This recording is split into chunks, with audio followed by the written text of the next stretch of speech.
based on solidarity, open source software, sustainable modes of transport, and shared responsibility within the community. My dream of a better future looks like this. I mostly share your ideas when it comes to a solidary mode of living. Care is definitely a central issue, and there are many examples of care work in your dream. Exactly. For me, care means caring for others, including emotional care work, as well as for nature and the preservation.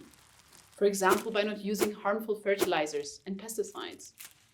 Also, self-care is an important aspect of it. In a caring society, we treat other humans, ourselves, and nature with kindness, compassion, and respect. Yeah, but you focus a lot on the individual level. I have a broad understanding of care.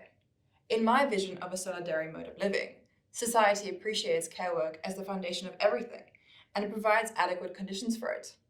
This includes a collective approach to kindergartens, old age homes, schools, and hospitals, as well as good working conditions for the people who work within them. It means that people have the time to share the workload of care more equally and appreciate it. That's only possible if we reduce paid labor, as in my dream. In my utopia, we agree that we only produce, buy, and own what we need for a sufficient life.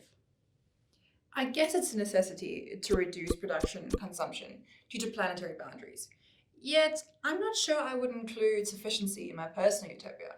I think I'd miss out on a lot. I think we need to look at it from a different angle. What will we miss if we continue with our current lifestyle? We miss out on time for care, deep relationships, clean air, clean water, sufficient sleep, relaxation, doing nothing at all, health, well-being, healthy soils, climate stability, social security, self-development, doing the things you really want to do, kindness and compassion, community and cooperation, participation in political processes. I never thought of it that way. We will gain so much when changing our current lifestyle. On a societal level, this necessary turn towards sufficiency is called degrowth.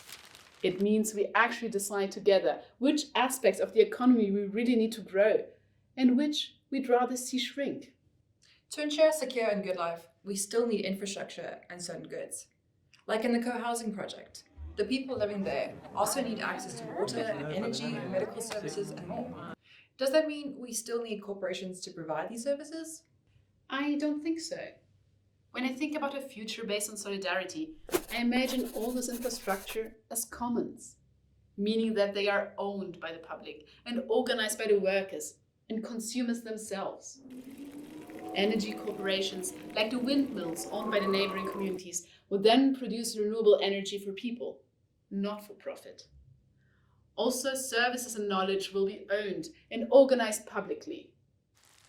In my dream, that's the approach to water irrigation, for example, which is then available to small-scale farmers all over the world, without copyright or patents. Shared responsibility for our basic infrastructure sounds good, but also as a starting point for many conflicts and discussions. Maybe. My vision for a solidary mode of living is not a world without conflict, but we will learn new ways of dealing with disagreements. Discussions and finding consensus are an essential part of democracy, and this would happen on all levels of society. To sum up our guiding principles for solidary mode of living, there is the logic of care for people and the planet, because as humans we depend on each other, and sufficiency, as we currently lack the wrong things. Commoning for collectively owned and organized infrastructure, and democratization of decision-making to ensure that all voices are being heard. These ideas are actually not new. There are various concepts around the world that imagine a good life for all and share similar values and ideas. Sure thing. We didn't invent all of this out of nothing. And what's important, we need to stabilize the system on a long-term scale. That's why a solidary mode of living must be rooted in new daily routines, as well as infrastructure and institutions that enable behavior based on solidarity.